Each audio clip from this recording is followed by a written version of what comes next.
입니다. 9월의 첫 주일입니다. 우리 하나님 앞에 주일 예배 드립니다. 묵상 기도하면서 하나님 앞에 예배 드립니다. 다 같이 묵상 기도 드리겠습니다.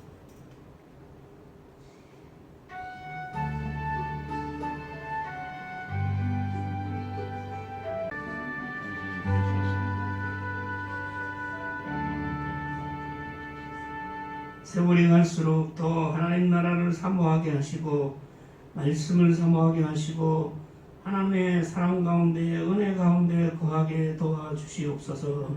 예수님의 이름으로 기도하옵나이다. 아멘. 오늘은 1장 9절에서 20절 말씀 9절입니다.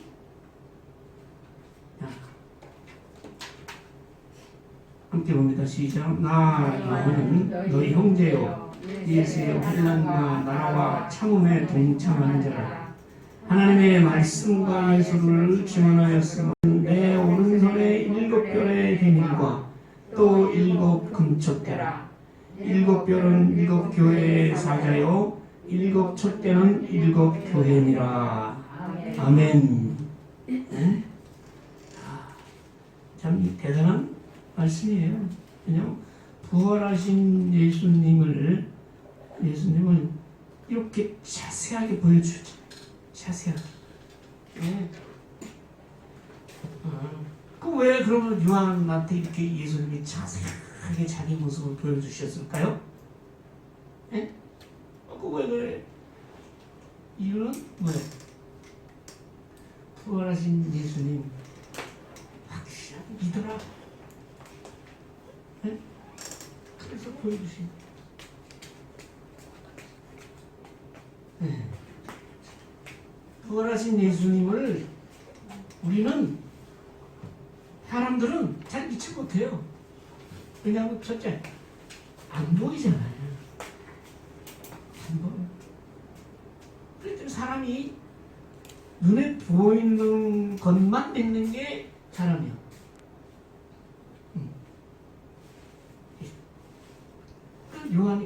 예수님이 요한에게 이렇게 자세히 보여주신 것은 내가 부활하셔서 영원토록 살아있는 메시아 주인인 것을 이거 확실히 보고 다른 사람이 전해라. 그러면 그 전함을 받은 사람이 또 어떻게 또 다른 사람에게 전하고 그래서 이 구원의 복음을 메시아 예수님을 많은 사람들에게 전해서 믿게 해서 그 사람들을 구원하게 하려는 것이 하나님의 뜻이고 예수님의 뜻이요. 예수님이 우리에게 원하는 단 한 가지는 내가 믿고 하늘나라에 가서 구원받는 것이요. 내가 믿고 이 땅에서 잘 먹고 잘 살고 출세하고 건강해지는 것이 하나님의 뜻이 아니고 천국에 가서 하나님의 영광의 온전한 구원에 이르기까지 끝까지 믿음을 지키면서 온전한 구원에 이르도록 하는 것이 하나님의 뜻이고 그것이 하나님의 사랑이에요. 그래서 요한한테 보여주신 거예요. 자 보세요. 그런데 부활하신 예수님은 요한이 지금 처음 보는 게 아니에요. 부활하신 예수님을 맨 처음 본 사람 누구예요?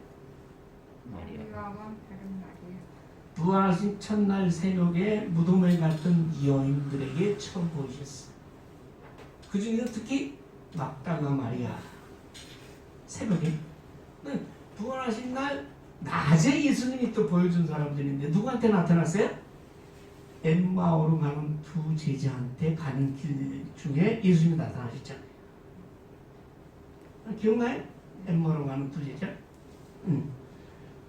그 다음에 누구한테 보여요? 그날 저녁 때는 예수님이 부활하신 날은 바쁘셨어요. 새벽에 나타나고 낮에도 나타나고 그 다음에 저녁 때도 나타나는데 저녁 때 누구한테 나타났어요? 제자들한테. 제자들이 예수님이 잡혀서 돌아가셨으니까 그 다음에 자기네들도 잡혀 죽을까봐. 왜? 예수님이 정치범으로 몰려서 죽으셨거든요. 유대인의 왕, 반역을 꾀했다고 해서 로마 법원에서 처형당한 거예요. 그러니까 그 반역의 도당들을 다 잡아 죽여야 되잖아. 그러니까 이 12제자 한 사람은 예수님 배반하고 떠났다가 죽었고 11제자들 중에 또 한 사람은 빠졌어. 10제자들이 모여 있었거든. 밤에 눈 콕콕 걸어닫고 거기 나타나셨어. 근데 거기 도마가 없었거든. 그 도마는 안 믿는 거야. 다음 제자, 야, 예수님, 부활하신 예수님 나타나셨어. 그런데도 안 믿어. 그래서 8일 후에 도마가 있을 때, 다른 제자하고 도마가 같이 있을 때 또 나타나셨어. 그 다음에 어디 나타났어요? 그 다음에 갈릴리 호수에서 제자들이 고기 잡으러 갔어? 아유, 예수님도 떠나고 우리 뭐해서 먹고 사나? 태반이 어부 출신이잖아요. 근데 갈릴리 호수로 그 사람들이 고기 잡으러 갔을 때 예수님이 거기 나타나셨어요. 그래서 그리고 또 마지막 부활 승천하시기 전에 500여 형제들에게 예수님이 나타나신 거예요. 이 나타나신 것은 예수님이 부활하시고 승천하시기 전에 이 땅에 계실 때 이미 그렇게 많은 사람들이 나타나신 거예요. 근데 그때 나타나셨을 때 예수님의 모습이 어떻다라고 기록에 남은 건 없어요. 응?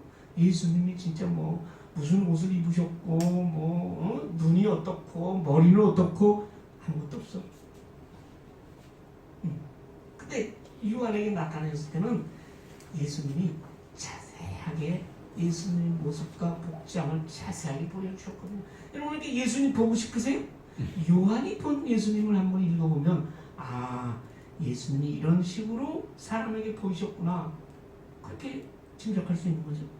그러면 예수님이 사람에게 나타나서 제일 처음에 하신 말은 뭐겠어요? 예수님 뭐라고 말씀하셨겠어요? 응? 두려워하지 말라. 왜냐하면 분명히 십자가에 달려서 죽었던 그 예수님이 다시 살아나셔서 갑자기 나타나니까 우리가 20년 전에 돌아가셨던 어머니가 갑자기 교회에 나타나셨어. 그럼 여러분 어떻게? 겁나지. 이게 웬일이야? 그 속은 귀신인가? 그래서 예수님을 처음 만나고 본 사람들은 다 두려워. 엎드려서 겁이 나. 이 사람인지 귀신인지 누군지 모르니까. 예수님이 두려워하지 말라. 그 예수님의 첫 번째 말씀이에요. 제가 오늘 이제 이 요한계시록 9절부터 매절 하기 전에 전체적으로 말씀을 드리는 거예요. 그래서 예수님이 부활하신 예수님이 제자들에게 나타났을 때 너희가 평안할지어다. 두려워하지 말라. 그렇게 말씀하셨어요. 두 번째, 예수님이 그래서 나타나시고 나서 두 번째 뭐냐면 자기가 예수님이라는 걸 확인시켜줬다. 그렇죠? 믿지 못하는 도마에게 뭐라 그랬어? 야, 손 봐. 여기 못자국이야. 봐라. 그리고 만져봐라. 내 발 봐. 창자국이야. 옆구리 봐. 창자국이야. 그래서 부활하신 예수님이 사람에게 나타나셔서는 첫째, 평안하라. 두려워하지 말라. 그렇게 위로하신 다음에 두 번째는 뭐냐면 자기를 확인시켜주는 거예요. 내가 부활하셨다는 예수다. 내가 메시아다. 내가 너희 죄를 위해서 십자가에 죽었다가 다시 살아난 예수다. 라는 것을 확실하게 인식시켜주는 거예요. 그다음 세 번째 뭐예요? 부활하신 예수님 왜 나타나셨겠어요? 아까도 얘기했잖아요. 그 부활하신 예수님을 본 사람에게 사명을 주는 거예요. 사명을. 그 사명 중에서 우리가 가장 예수님이 확실한 사명을 주신 게 마태복음 28장 마지막에 가서 이렇게 말씀하세요. 하늘과 땅의 모든 권세를 내게 주셨으니, 예수님 말씀이에요. 하늘과 땅의 모든 권세를 내게 주셨으니, 누가 주셨단 말이에요? 하나님이 나에게, 예수님에게 모든 하늘과 땅의 권세를 주셨으니, 그러니까 어떻게? 그러므로 너희는 가서 모든 민족으로 제자를 삼아 아버지와 아들과 성령의 이름으로 세례를 베풀고 내가 너희에게 분부한 모든 것을 가르쳐 지키게 하라 라는 명령을 하신 거예요. 그러니까 부활하신 예수님이 사람에게 나타난 것은 괜히 나타난 게 아니고, 내가 기도를 열심히 했더니 한번 보여주기 위해서 나타난 게 아니라, 그 예수님을, 부활하신 예수님 만난 사람들에게 특별한 사명을 주시는 거예요. 지금같이 뭐냐면 내가 분부한 모든 것을 지키게 하라. 이게 뭐냐? 복음 전파의 사명을 주시는, 영원 구원의 사명을 주시는 거지. 그런데 그 사명을 너희 힘으로 감당하는 게 아니라 하늘과 땅의 모든 권세를 가진 내 이름으로 그것이 가능하다. 그래서 마태복음 28장에 그때 가서 내가 세상 끝날까지 너희와 항상 함께 있으리라. 그러니까 예수님이 함께하지 않으면 우리가 복음을 전파할 수도 없고 믿을 수도 없는 거예요. 자, 이렇게 부활하신 예수님이 나타나신 최후의 목적, 그리고 나타나서 하신 말씀, 그리고 우리가 지금 제가 말씀드렸어요. 그리고 또 부활하셔서 이 땅에 계셨을 때 많이 나타나셨는데, 부활해서 승천하신 이후에 또 예수님이 나타나신 적이 한 번 있어요. 언제? 누구한테 나타났어요? 지금 사도 요한 이전에 바울에게 나타났죠.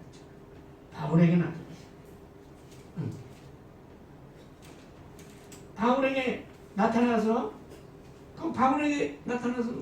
그 똑같아요. 바울에게 나타나셔도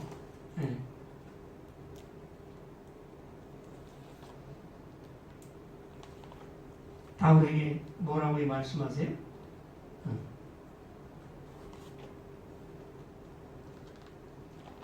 바울아, 네가 왜 나를 박해하느냐? 내가 누구인 걸 바울에게 가르쳐줘. 확실하게 가르쳐. 왜 나를 박해하느냐?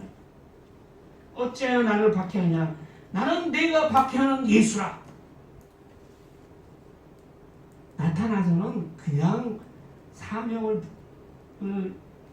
주는 게 아니고, 내가 누구라는 걸 확실하게 깨닫게 하는 거야. 네가 지금 박해하고 예수 믿는 사람을 잡아 죽이러 돌아다니는데 네가 박해하는 예수야, 내가. 그러고 나서 바울에게 사명을 주는데 뭐라고 줘요? 이 사람은 내 이름으로 이방인 임금 이스라엘 자손들에게 전하기 위하여 택한 나의 그릇이라. 바울에게 사명을 주는 거지. 이방인에게 복음을 전하기 위해서 예수님이 특별히 쓰기 위해서 나타난 것이에요.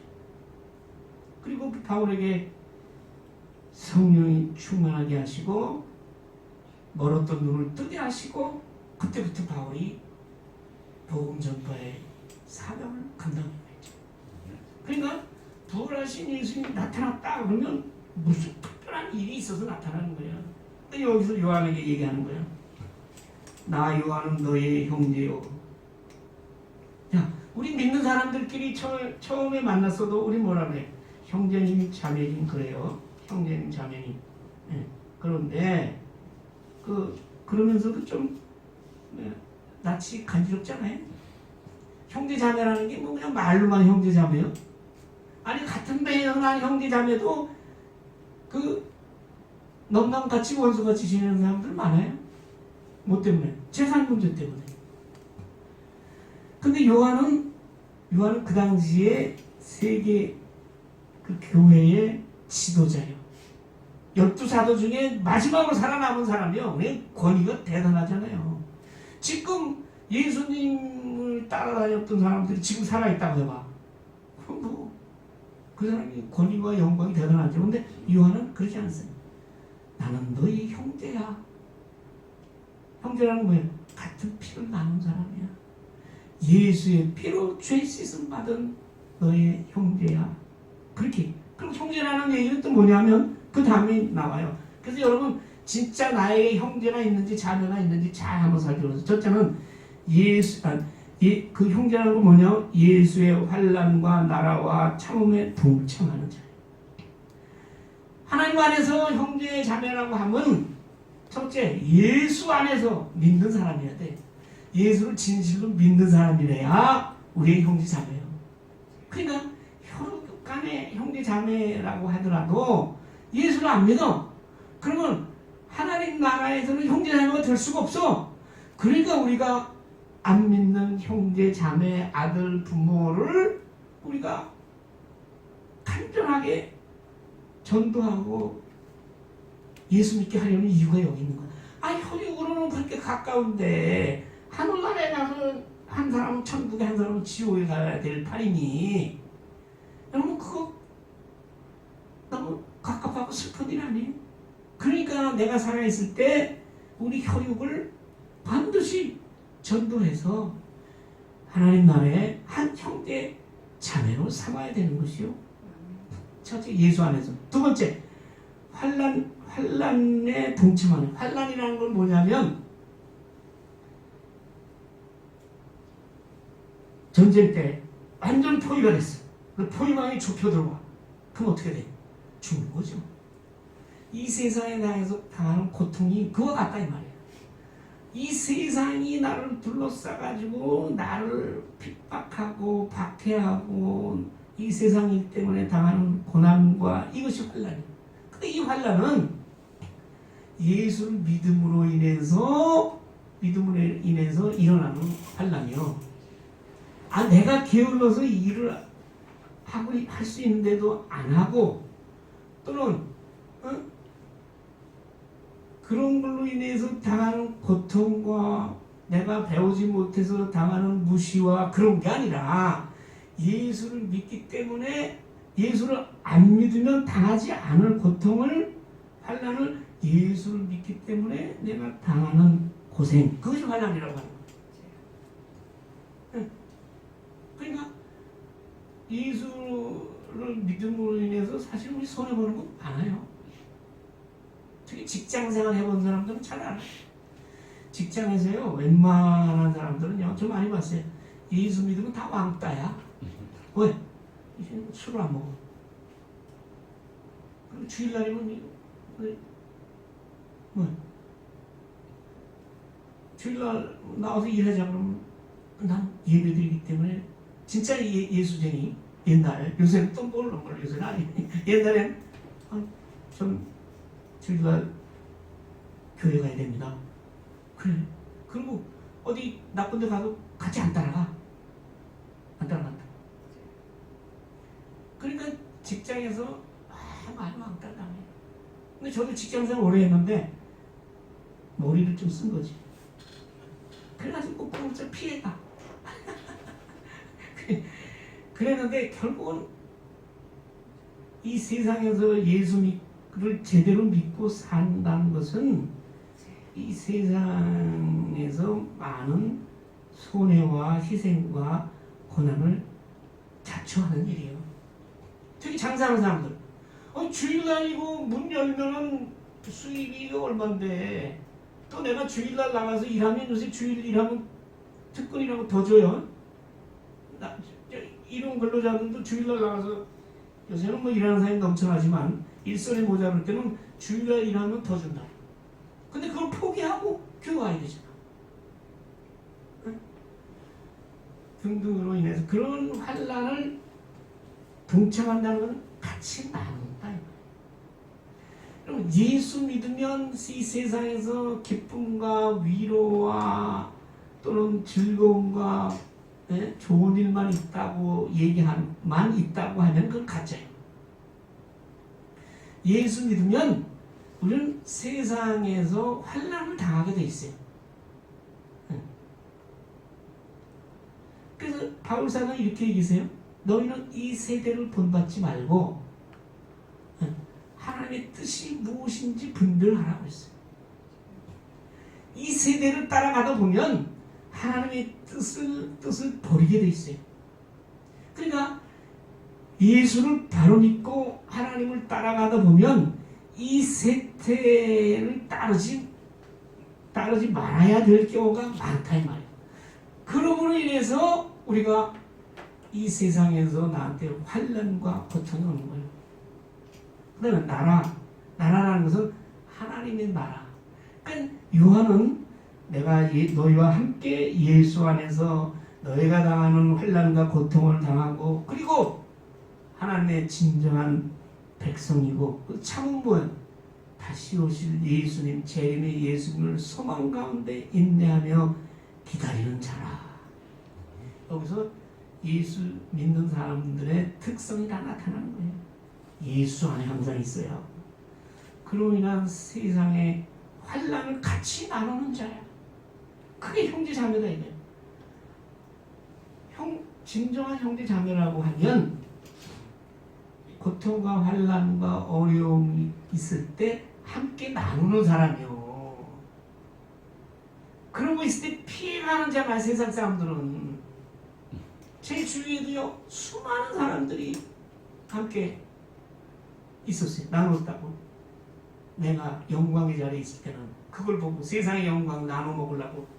근데 그것이 떠나간 다음에 뭐예요? 구름같이 다 떠나요. 끝까지 남아있는 사람, 예수 안에서 남아서 우리의 고통을 나누겠다고 하는 사람이 예수 안에서 믿음의 형제 자매인 줄 믿습니다.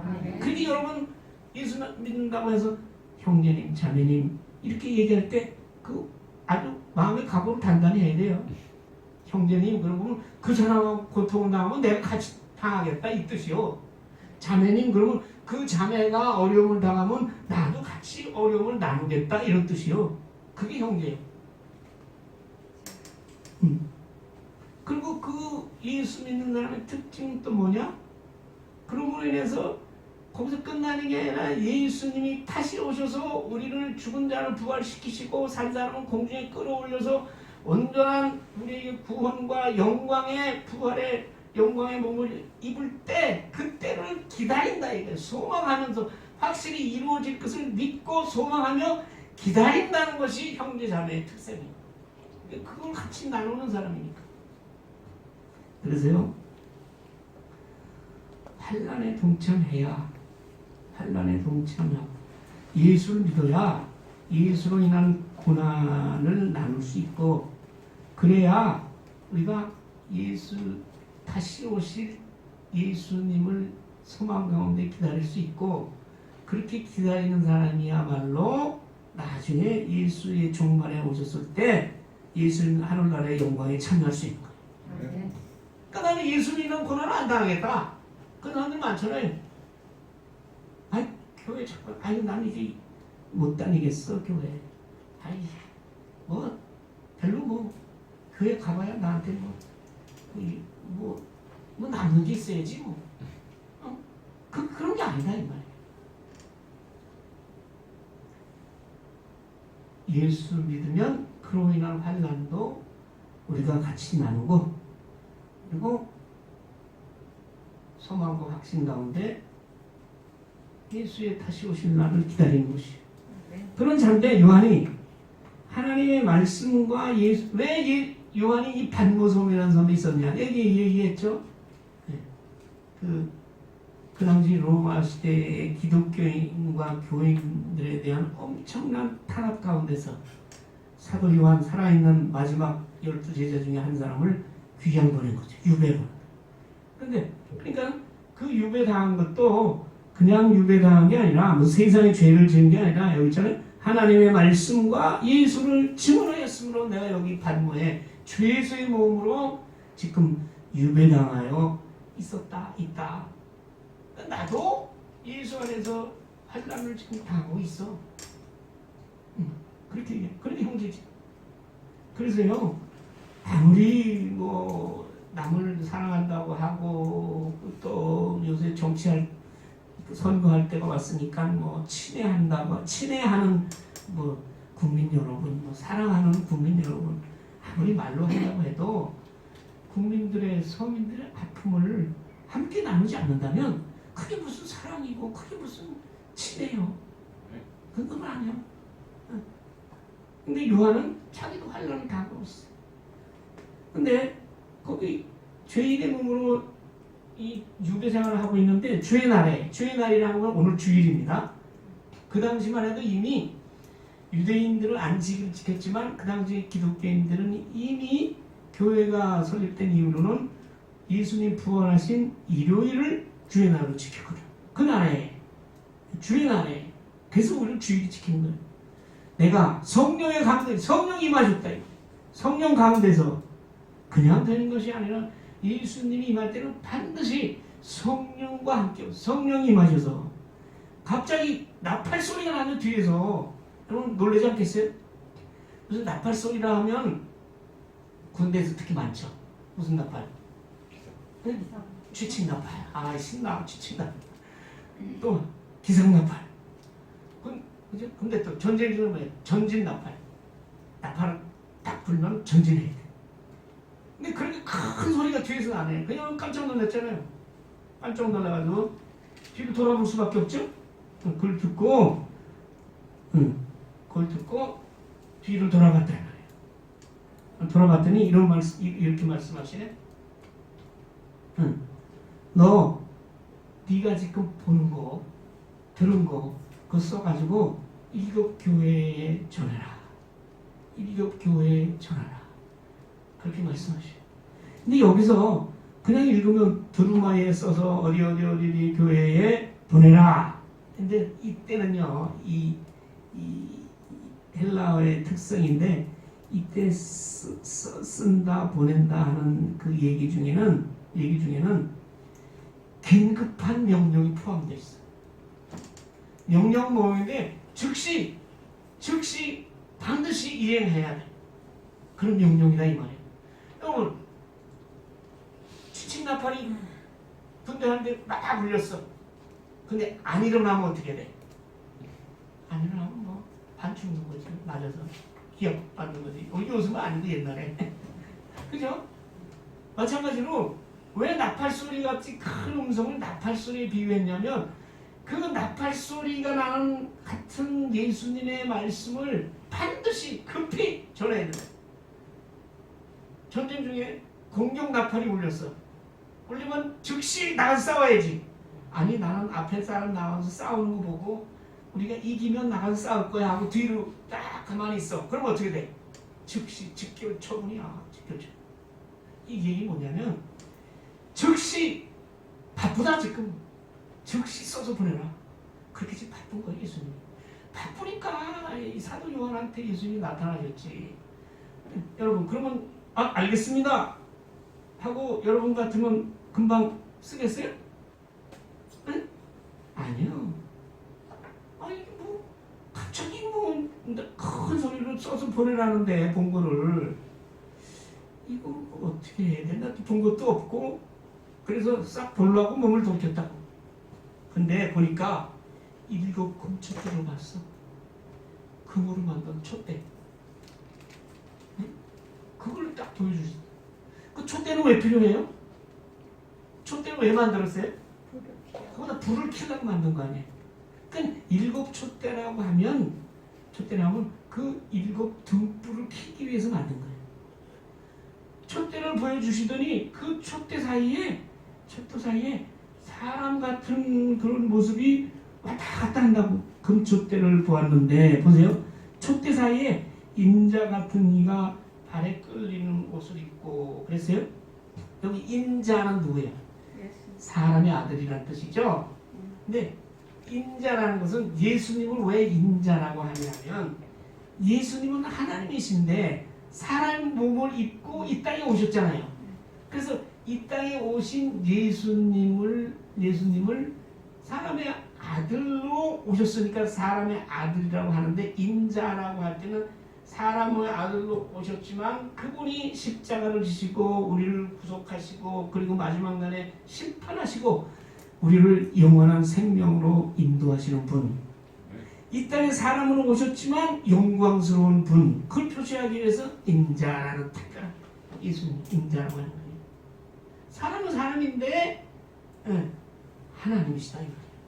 근데 저때 사이에 인자 같은 사람이 또 나타나가지고 발에 끌리는 옷을 입고 여기서 자세하게 설명하는 거예요.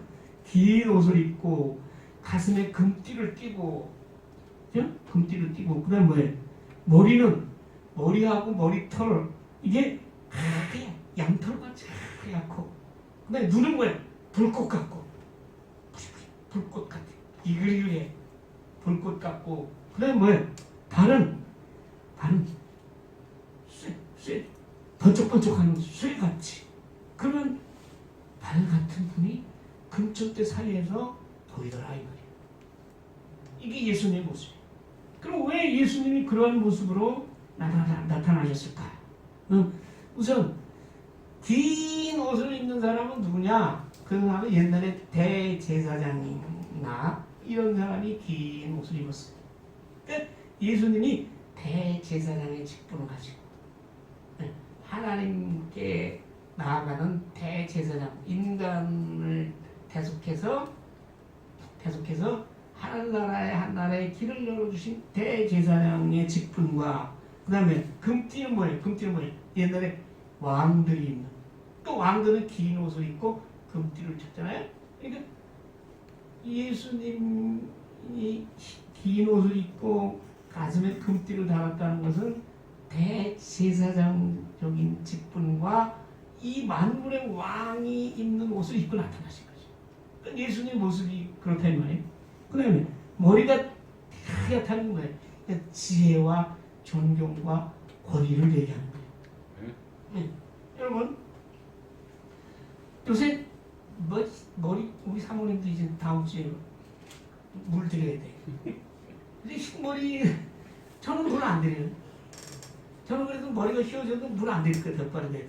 왜냐면요 이 흰머리는 그게 나쁜 거 아니에요.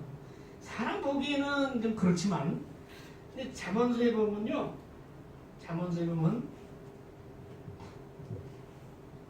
이 젊은 자의 영광은 힘이지 늙은 자의 아름다움은 백발이다. 백발은 늙은 사람의 아름다움을 표시하는 거예요. 그리고 또 백발은 영화의 면류관이라고 했어요. 공의로운 길에서 얻어지는 거예요. 그래서 옛날에는 백발 흰 머리를 가진 사람을 존경하라 그랬잖아요. 그래서 이 예수님이 나타나신 것은 머리가 희다는 것은 지혜와 존귀를 받으실 분이다. 그래서 머리가 흰 거예요. 뭐 예수님이 그냥 흰 머리로 나타나신 거 아니고 그다음에 눈이 불꽃 같다는 거예요. 불꽃 같은 눈으로 다 모든 걸 통찰해 보시고 그리고 왜 불꽃 같은 눈으로 사람을 마지막에 심판하신다. 그죠? 불꽃 같은 눈 숨길 수가 없어. 예수님 앞에서는 숨길 수가 없다. 그래서 불꽃 같은 눈으로 우리를 바라보시는 분이다. 네. 그분은 마지막 때 특히 이 죄에 대해서는 진노하시는 분이에요. 진노하실 때 눈이 불꽃 같은 눈으로. 예수님의 눈을 보면 죄 지은 사람은 겁나죠. 그리고 또 뭐예요? 발이 번쩍번쩍 빛나는 쇠 같다. 주석. 근데 여기 풀무불에 단련한 이랬어요. 풀무라는 건 뭐예요? 풀무불은 녹이는 거예요. 철광석을 풀무불 안에 뜨거운 불 안에 집어넣어가지고 정말 불순물 다 태워버리잖아요. 그리고 남는 건 뭐예요? 순수한 철만 남잖아. 그래서 이 풀무불이라는 것은 더러운 것을 태우는 거. 그래서 이 예수님이 풀무불에 단련한 발이 빛난 주석 같다라는 것은 더럽고 불의한 것을 다 태워버리고 나중에 파멸시키는 발이라는 것은 힘을 상징해요. 그죠? 받는다 그지? 받는다. 짓밟는다. 이게 뭐야? 힘으로 막 누른다는 거 아니에요? 예수님은 그러신 분이라요. 마지막 날에 최후의 심판을 하시는 분, 능력, 그런 분이에요. 예수님이 십자가에 달려 돌아가실 땐 그 발에 대못을 받으신 그런 연약한 발이었어요. 근데 이제는 부활하신 예수님이 다시 오실 때는 그런 발이 아니라 이 세상을 심판하시는 그런 능력의 주님으로 오신다. 그걸 이제 얘기해 주는 거예요. 그 다음에 음성은 아까 얘기했잖아요. 나팔 소리 같은데 근데 많은 물소리가 같으면 이렇게 읽으면 이게 사실 실감이 안 나요. 많은 물소리나 엄청난 폭포가 쏟아지는 같은 소리 들어보셨어요? 처음 들어봤어요. 제가 운이 좋아서 금융기관에 있을 때 세계 중소기업자 대회라는 세계 대회가 있어요.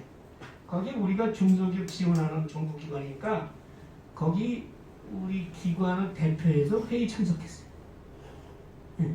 처음이자 마지막이지. 그런 세계대회 나라를 대표해서 나. 어디서 했느냐? 브라질의 사우파울루라는 곳에 했어요. 멀어요. 비행기를 갔다가 25시간, 6시간 타고 도착했어요. 그래서 거기를 회의를 끝나고 우리 한국 사람들은 브라질 사우파울루 회의 끝났으니까 이제 바로 회사 가서 일해야 되잖아. 그래요?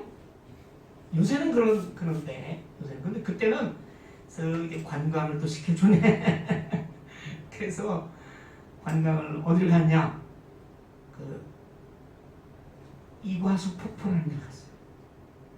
이과수 폭포에는 브라질하고 아르헨티나 경계선에 있어가지고 브라질에서 갈 수 있고 아르헨티나에 접근할 수 있는 건 비행기 타고 가야 돼. 사우파울루에서 비행기 타고 내렸어.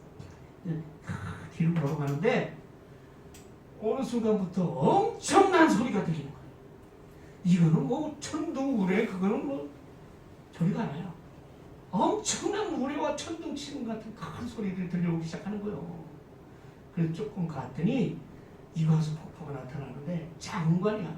이건 2층, 3층, 4층에서부터 거대한 물줄기가 쏟아지는데 나이아가라 폭포는 혹시 보신 분 있죠? 텔레비에서도 그거는 무슨 동네에 있는 겨울가에 내려오는 폭포 같아.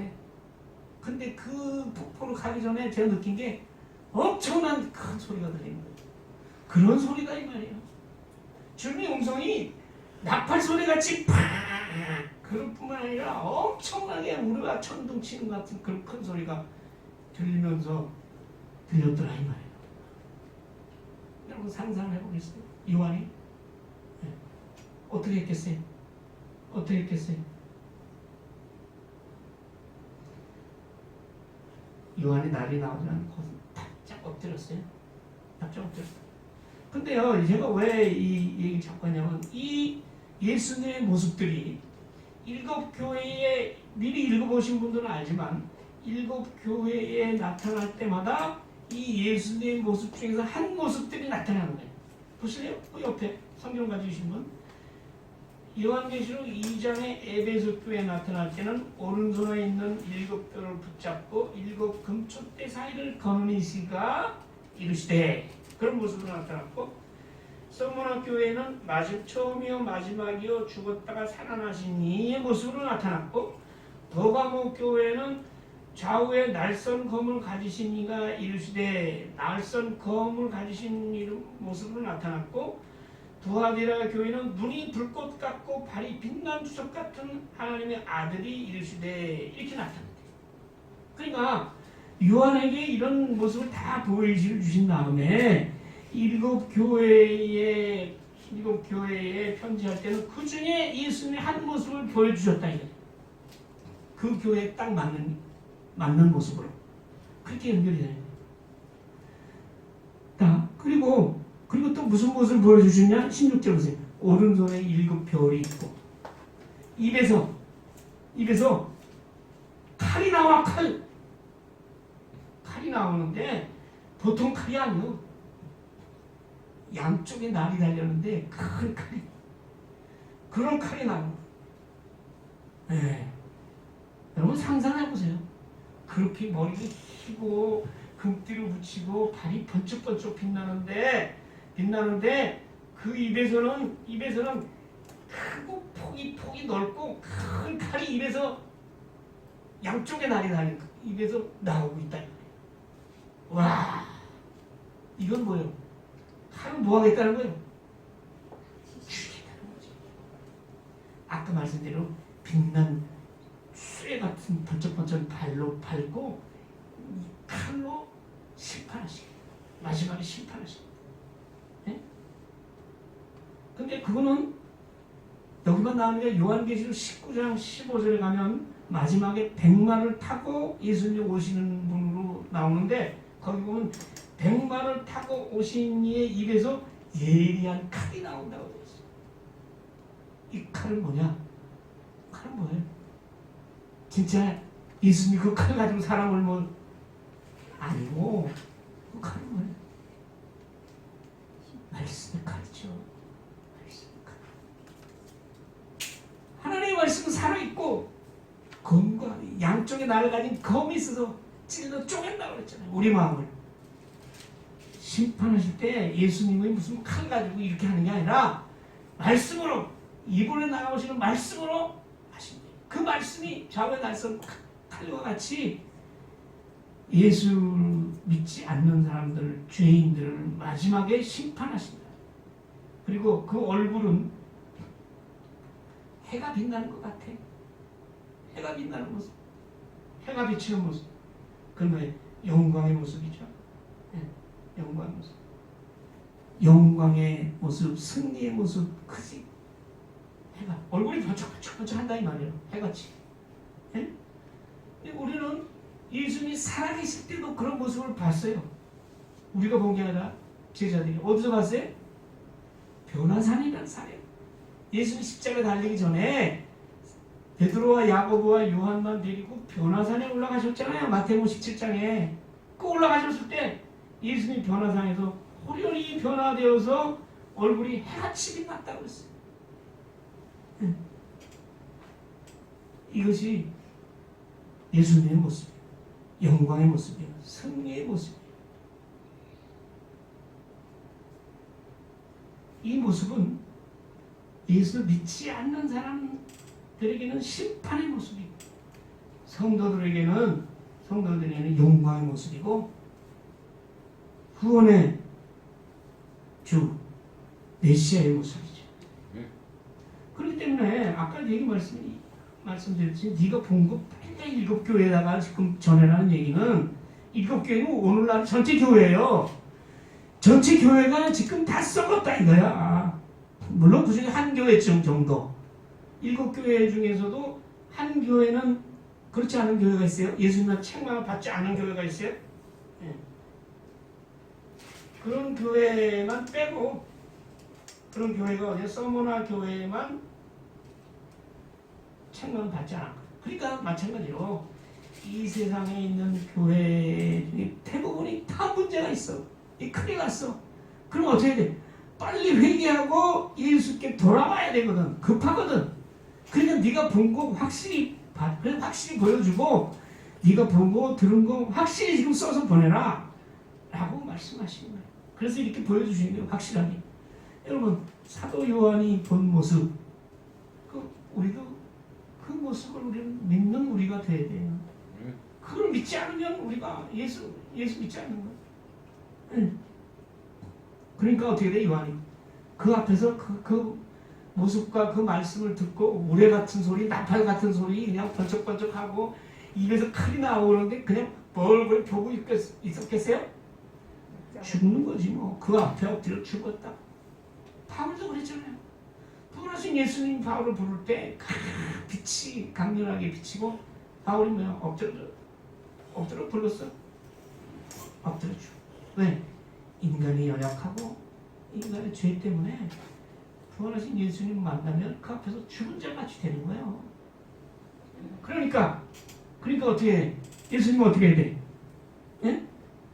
어떻게 해야 돼? 그 다음에 있잖아. 두려워하지 말라. 제가 말씀드렸죠. 부활하신 예수님 와서 우리에게 참하신 뭐예요? 평안하라. 평강이 있을지어다. 두려워하지 말라 이 말이에요. 두려워하지 마. 그리고 오른손을 요한에게 얹었다. 오른손을 얹었다는 의미는 뭐예요? 권능, 위로하고 사도 요한에게 사명을 감당할 능력을 허락하시는 것이죠. 그리고 다시 또 말씀하시고 내가 처음이요 마지막이다. 이게 누구 하신 말씀이에요? 하나님이 하신 말씀. 하나님이 어디서? 요한계시록 1장 8절 우리가 지난 시간에 하나님 뭐라? 나는 알파와 오메가라. 이전에 있고 전에도 있었고 장차 올 자여 전능한 자라. 똑같아. 예수님은 내가 바로 처음이요 마지막이다. 예수님이 하나님의 권능을 다 받으신 분이죠. 하나님을 믿는데 예수님을 못 믿겠다는 사람은 이상한 사람이요. 하나님이 예수님이요. 이제 하늘과 땅 모든 권세를 받으신 분이 하나님은 예수님이거든. 그러니까 그 예수님 자기 스스로 얘기하잖아. 어떤 사람은 그래. 나는 사람 말은 못 믿어. 예수님만은 내가 믿어. 이게 예수님 말이에요. 내가 처음이요 마지막. 하나님이 요한계시록에서 이런 얘기 자주 나오지만 사실 성경에서요 내가 누구다라는 말은 정확하게 하신 적이 없어요. 하나님께서는 여기 창세기에서 나는 스스로 있는 자다 이랬지. 예수님 뭐야? 나는 인자다 이랬지. 요한계시록에서 분명하게 얘기하고 왜? 이제 급하거든. 확실히 알려줘야 되거든. 그러니까 하나님은 나는 알파와 오메가라. 이제 있고 전에 있었고 앞으로 올 자요 전능한 자라. 확실하게 알려주는 거예요. 그 요한계시록까지 공부를 안 하면 이게 뭐 희미해. 예수님 나는 처음이요 마지막이다. 그럼 뭐야? 확실히 내가 전에 죽었다. 십자가에서 왜 죽었어? 너희를 위해서, 너를 위해서, 너의 죄를 위해서, 너희를 천국 백성 삼으려고, 너를 구원하려고 내가 죽었다. 근데 내가 지금 살아있다. 그냥 살아있는 게 아니라 영원토록 살아있는 자라. 이렇게 확실하게 예수님 말씀하시잖아요. 이거를 믿으면 진짜 예수님이 전에 죽었고 볼지어다 세세토록 살아 영원토록 살아서 사망과 음부 지옥에 열쇠를 가진다. 주관하는 사람. 열쇠 없으면 참 난감해요. 예? 내가 열쇠 없어가지고 저 옛날에 아파트 살 때 방문을 몇 번 부술다가 안 돼가지고 열쇠에 꽂혀. 열쇠 없으면 못 들어가요. 그 열쇠를 가지신 분이 예수님이에요. 네? 사망과 지옥, 천국의 열쇠를 주관하신 분이 그분이 예수님. 더 뭘 우리가 예수님에 대해서 설명이 필요가 없어요. 여기서 확실하게 예수님 누군가를 우리가 알아야 돼요. 그러니까 또 나오잖아요. 제가 네가 본 거 빨리 기록하라. 기록해서 보내라 이 말이에요. 또 나와. 급해 지금. 그렇게 말씀을 하고 계시잖아요. 그러고선 그러니까 요한이 보내긴 보내는데요. 일곱 별이 뭐고 일곱 금초대가 뭡니까? 그렇게 예수님이 어쩌서 아주 확실하게 보여주시는 거예요. 네가 본 거 내 오른손에 일곱 별, 그 다음에 금초대. 이게 뭔지 모르지? 모릅니까? 이게 비밀이다. 비밀이라는 얘기는 원래 뜻이 문을 닫는다 이런 뜻이에요. 네? 문이 닫혀있으면 알 수 있어요? 안에 뭐가 있는지? 모르잖아요. 근데 그걸 열어줘야지 여는 거예요. 누가 열어줘요? 하나님이 열어줘요. 그러니까 일곱 별과 일곱 금초대 이거 뭔지 모르지? 이거 비밀인데 내가 알려줄게. 그 일곱 별은 뭐예요? 일곱 교회의 사자.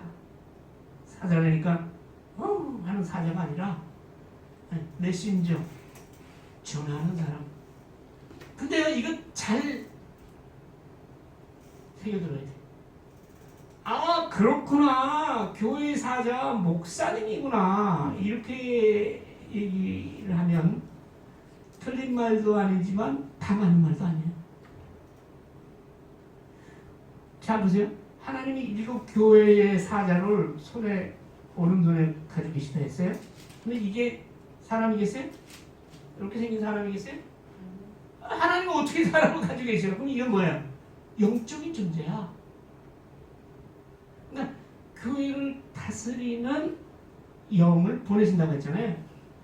요한계시록도 처음에 하나님이 예수님께 보여주시고 예수님이 어떻게 누굴 통해서 천사를 통해서 요한에게 보여주신다고 했잖아요. 각 교회에 전하는 하나님의 영, 그걸 맡은 영, 그 누구예요? 그 천사예요.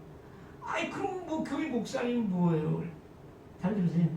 그 하나님의 영, 교회의 영이 그 교회의 지도자, 그 교회를 섬기는 목사를 잡고 있으면 그 사람이지, 맞지? 근데 그게 아니면 아니야. 교회가 하나님의 영이 떠나면 교회가 안 되듯이 사람이 누구나 목사뿐이 아니라 누구나 하나님의 영이 그 인간을 떠나면 그건 뭐야? 하나님의 사람이 아니지. 그러니까 일곱 교회의 사자라는 것은 교회에 하나님께서 온 교회에 보낸 영, 그것이 천사, 그 천사의 지배를 받는 사람. 그렇게. 그거 영이 떠나면 그 교회 목사가 아니라 뭐래도 하나님 손에서 쥐어져 있는 거 아니죠. 하나님 사람을 지웁니까? 영을 쥐고 있는데 영이 하나님의 영이 떠나면 아니다 이 말이에요. 그러니까 교회에 하나님의 붙들고 있는 일곱 사자가 아닌 영들이 많잖아. 그래가지고 막 이 교회가 어렵게 되고 목사가 뭐 수많은 그 사람 인간의 죄 속에 빠지는 그런 게 많잖아요. 그거 아니다 이 말이에요. 거꾸로 얘기하면 교회는 물론이고 교회의 말씀을 전하는 자, 받는 자가 하나님의 영 가운데 있어요. 성령 가운데 있어요. 그 일곱 촛대는 교회가 아니에요. 왜 교회는 왜 하필 촛대냐? 교회는 그리스도의 빛을 전해야 되거든. 빛을 전해야 돼. 교회가 들어서는데 다 깜깜해. 저희가 거기 교회 안에 있는 사람도 다 깜깜해. 그 교회. 그렇기 때문에 그 교회는 그리스도의 빛을 전해. 그래서 그 일곱 촛대 가운데 아까 보면 예수님이 왔다 갔다 하셨대 그랬잖아요. 그리고 일곱 별을 쥐고 계신다 그러잖아요. 그럼 뭐예요? 교회는 살아계신 부활하신 예수님이 주관하신 것이. 그래서 여러분 교회, 참된 교회를 여러분이 두려워할 줄 알고 그 교회 안에 속해서 하나님의 자녀가 되어서 그 믿음을 우리가 지키고 성령의 충만하심을 이루어야 되는 이유가 여기 있는 거예요. 교회는 하나님의 영이 떠나면 그것은 아니 무슨 나중에 보면 내가 어떤 교회 내가 촛대를 옮기리라. 그건 뭐예요? 넌 교회가 아니다 이 말이야. 촛대가 옮겨지. 하나님의 붙들린 촛대가 옮겨지면 교회가 아니지. 근데 그거를 요한한테 보여주는 거예요. 그리고 빨리 쓰라고 했으니까 이제 2장부터는 일곱 교회에다가 그 편지를 쓰는데 예수님의 말씀을 그대로 보여주십니다. 그래서 여러분 성경 중에서 예수님의 말씀을 빨간 걸로 표시한 성경을 가지고 계신 분도 있으면 2절부터 3절, 4절, 2장, 3장까지 전부 새빨개 예수님의 말씀하신 걸 그대로 사도 요한이 교회 보내주시고. 자, 이렇게 보면 우리가 예수를 믿고 예수 안에 있고 하나님의 영에 붙들리고 성령의 역사 가운데 있으면 우리가 무슨 어려움과 기근과 질병과 가난과 핍박과 그 중에서 우리가 무슨 걱정이 있겠어요? 우리를 그 안에서 그 모든 환난에서 지켜주신 분이 너와 항상 함께 하리라 라고 말씀하고 계시잖아요. 그래서 우리는 이 환난의 때를 당해서 우리가 믿을 분은 오직 예수 그리스도 한 분이시고 그분만이 우리의 사랑이시고 그분의 사랑에서 우리를 끊을 자가 없다는 그런 믿음으로 우리가 우리 요한계시록을 우리가 함께 보면서 우리가 하나님의 그 놀라운 은혜와 사랑을 체험하시기를 소원합니다. 아버지 하나님 감사합니다. 어떤 환난과 고통 가운데서도 하나님의 사랑에서 우리를 끊을 자 누구랴 바울이 고백하였듯이 참된 부활하신 예수님의 그 모습을 보고 그리고 그 부활하신 예수님이 오른손에 지녔던 7별과 7교회를 사이를 보이시며 주관하시는 예수님, 우리 교회도 주님께서 주관하신 줄 믿습니다. 우리 각 사람의 마음속에 하나님의 영이 살아계서 역사하시는 줄 믿습니다. 우리가 거룩하신 분을 보내 그 놀라운 은혜와 능력에 힘입어 우리 믿음으로 모든 것을 이기고 천국의 삶을 누리기를 소원합니다. 예수님의 이름으로 기도하옵나이다. 아멘.